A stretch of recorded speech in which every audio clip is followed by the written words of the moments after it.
Judgment in the appeal in the matter of an application by JR38 for judicial review. In July 2010, there was persisting rioting in Derry in Northern Ireland at what are known as the interface areas.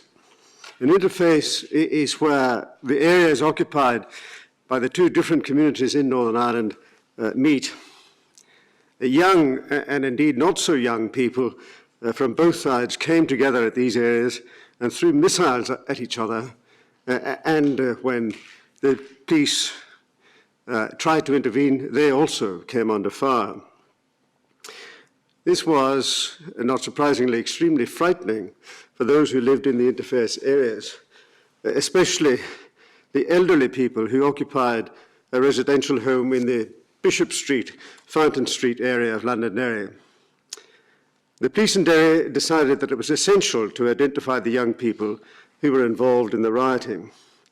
This was not only to bring an end to the rioting, but also to divert those young people from criminal activity.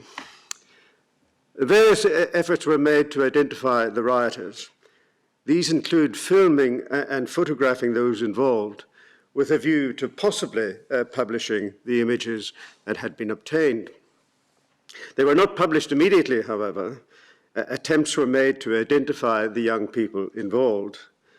Those attempts included showing the images to those who were suspected of having been involved in the rioting and asking them to identify themselves.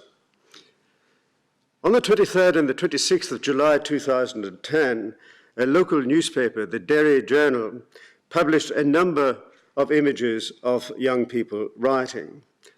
And these included images of the appellant.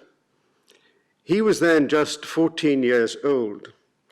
Ironically, in interviews with him and his father before the publication, they were shown these images, but they failed to identify the appellant, although they did purport to identify him in other images, which, as it proved, were not of him at all. And in a further irony, if the appellant and his father had identified him in the images that were subsequently published on the 23rd and 26th of July, they would not have appeared in the newspaper.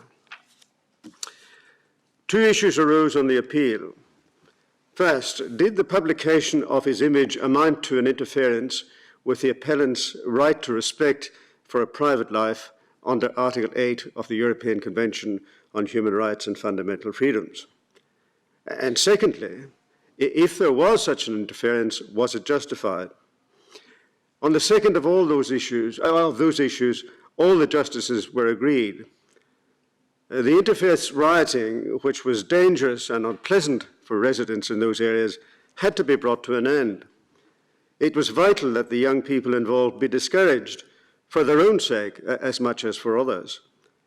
And the damage that was being done to community relations and to confidence in the police force had to be counteracted.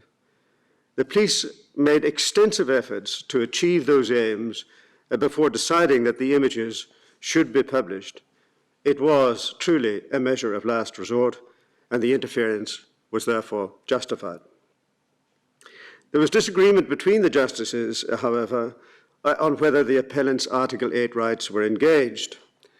Three of the justices felt that because he was engaged in criminal activity in a public place when his image was captured, he could not have a reasonable expectation of privacy.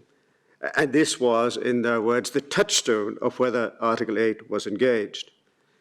By contrast, two of our number considered that this alone could not determine the issue.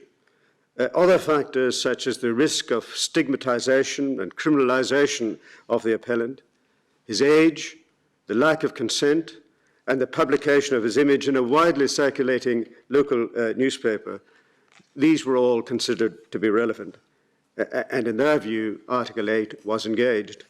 Since, however, all the justices considered that even if Article 8 was engaged, any interference with the appellant's right was justified and the appeal was dismissed.